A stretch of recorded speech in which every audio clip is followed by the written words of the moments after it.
It's finally here. At IFA 2019, Samsung is finally showing us the new and improved Galaxy Fold, that folding smartphone that everybody was very hype about, and also very controversial. After a round of reviews earlier this year that resulted in a lot of Galaxy Folds being damaged, Samsung recalled a bunch of them and made some tweaks in the engineering. Here are the three key differences in the new Galaxy Fold that is about to launch in Korea and is coming to the UK, Germany, and Singapore on September 18th.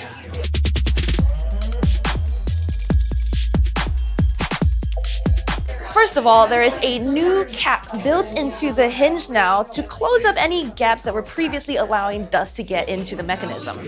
This will prevent damage from, say, specks of dirt from getting into the moving parts and then breaking things.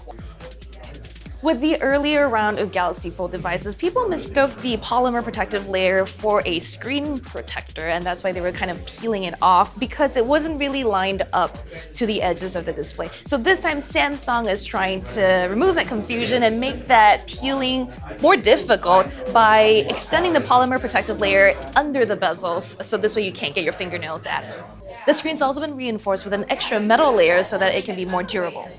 Finally, due to some engineering and metal improvements, they've been able to make the gap between the two sides of the folding screen a little bit smaller than before. If we can't compare them side by side, it might not be very obvious at immediate glance, but it does look, anyway, based on my experience, a lot smaller. On the whole, this thing just feels a lot more sturdy than before, and it actually locks into place when you open the hinge now. Other than those three changes, everything else about the Galaxy Fold is pretty much the same. You've still got the little bit of a crease on that display that people weren't happy about, but again, if you were already okay and at peace with that fact, then this won't bother you. Everything else, like I said, is the same. You can fold out the phone to get a larger screen, and when you close it, there's a smaller main display. Apps that you first open on the outside screen open up to extend across that wider panel, so that's very handy for something like maps or when you're reading a book, for example. 5G ready versions will be available in select markets, and the one that's available in Korea is already 5G ready.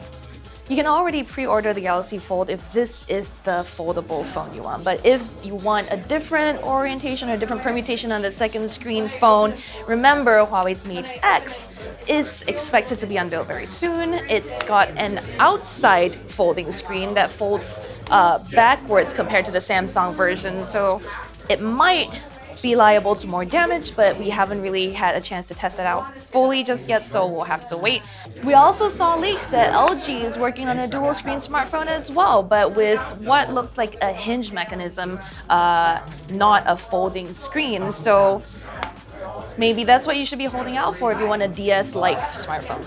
For now, I just can't stop playing with the Fold. It's just so satisfying to open and close and snap shut. This is going to probably be very damaged if I keep holding on to it.